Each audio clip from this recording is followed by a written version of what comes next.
bóyá 1 hour 45 minutes àbí 2 hours níbẹ̀ bó bá ṣe fẹ́ sí ni, right?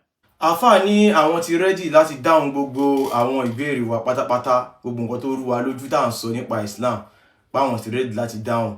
Nǹkan tó kù sí ni pé àfáà tẹ́ bá ti ṣe tán pẹ̀lú bóyá Oríyọmí Hamzat tàbí Kọ́lá Olóòtú tàbí Yínká Ayéfẹ́lẹ́, ẹ̀yin kọ sí wa wípé ẹ ti ṣe tán kẹ́ẹ̀dẹ̀ fún wa ní date. Àmọ́ kẹ́ tó lọ, ẹ lọ mọ̀ wípé àṣà àti ìṣe ilẹ̀ Yorùbá àwa ò gbé lọ fáwọn èèyàn wípé tí wọn ò bá ṣe pé wọ́n máa wọná. A ò gbé àṣà àti ìṣe ilẹ̀ Yorùbá, a ò lọ fi kó àwọn ìran míì lẹ́rú. Ẹ̀yin lẹ gbé ìsìláàmù wá pé dandan ìsìláàmù yìí a gbọ́dọ̀ ṣe, pé Muhammadu yìí wọ́n rán sí wa, pé Allah náà ni Ọlọ́run Olódùmarè, nǹkan tẹ́ sọ fún wa nìyẹn. Ìbéèrè yẹn làwa fẹ́ wá béèrè. So nínú àwọn ìbéèrè tẹ́ máa dáhùn, ẹ jẹ́ n fún yín lẹ́yọ kan bẹ́ẹ̀. Torí ẹ sọ pé Muhammadu ló dáa jù lágbàáyé, Muhammadu ó dá òwò ẹrú dúró. Àmọ́ ẹni tẹ́ sọ pé ó dá òwò ẹrú dúró yìí á rí wípé ó kó ẹrú, kódà ó tún bá ẹrú sùn. Ẹ ká wo Sunnah Nisa'i 3959.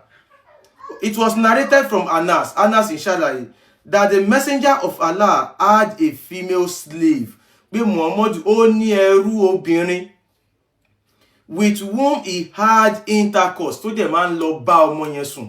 Ó níyàwó, kò ṣe nìkáì pẹ̀lú ẹrú yìí o, ó dẹ̀ lọ ń bá ẹrú yẹn sùn. But Aisha and Hafsa would not leave him alone.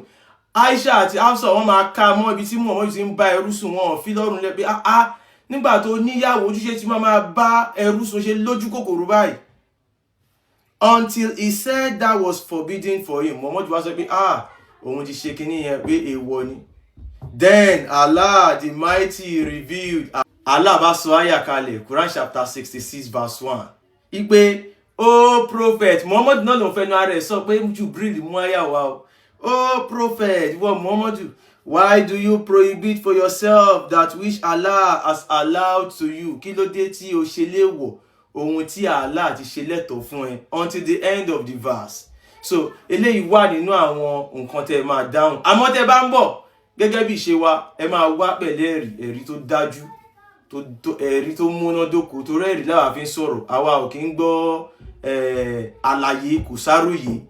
A máa gbẹ́rìí sí wa jáde, ẹ̀yin náà máa gbẹ́rìí sí yín jáde. Ẹ̀yin tèmi, ẹ má gbàgbé, Allah kò kí ń ṣe Ọlọ́run Olódùmarè, Olúwa ilé Kàbá ni. Tẹ́yin bá ti ṣe tán, àwa náà ti ṣe tán. Ẹ sọ pé yín nìkan, tó kò bá jẹ́ yín nìkan lẹ fẹ́ dáhùn àwọn ìbéèrè wa. Ẹ bá jẹ́ 6, ẹ bá jẹ́ 10, ẹ bá jẹ́ 100, kò sí wàhálà. Tọ́mọ́yà ti ń gbé yín sókè, táwa náà dẹ̀ ti wà lókè, tá ti ń fi ìbéèrè, tá ti ń fún yín béèrè, tá dẹ̀ ń fún yín lẹ́rìí, kẹ́ẹ̀dẹ̀ máa fún wa lẹ́rìí ti yín. Allah kò kí ń ṣe Ọlọ́run Olódùmarè, Olúwa ilé Kàbá ni. Mo sọ yìí, mo dúró, ó dìgbà.